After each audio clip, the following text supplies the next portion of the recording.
বহরমপুর মহারানী কাশীশ্বরী উচ্চ মাধ্যমিক বিদ্যালয় বহরমপুর তথা মুর্শিদাবাদ জেলার নারী শিক্ষার এক প্রতিকৃত। 1928 সালে স্থাপিত হয় এ বিদ্যালয় শতবর্ষের দোর গোড়ায় আজও সমানভাবে দীপ্যমান। আজ কুচকাওয়াজের নেতৃত্বে রয়েছে Anupama Das. Maharani Kashishwari Girls High School of Murshidabad. Anupama Das is leading this contingent.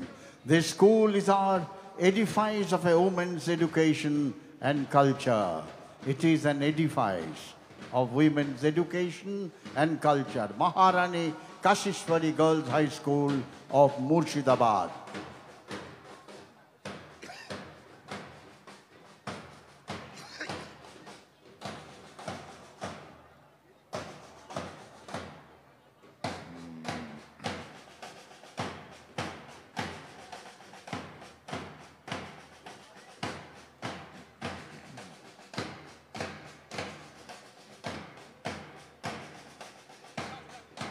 স্বয়ং ঈশ্বরচন্দ্র বিদ্যাসাগরের 10 টাকা দান সম্বল করে 1868 সালে নদিয়া জেলার গর্ব মুরাগাছা হাই স্কুল তার ঐতিহ্যবাহী যাত্রা শুরু করে।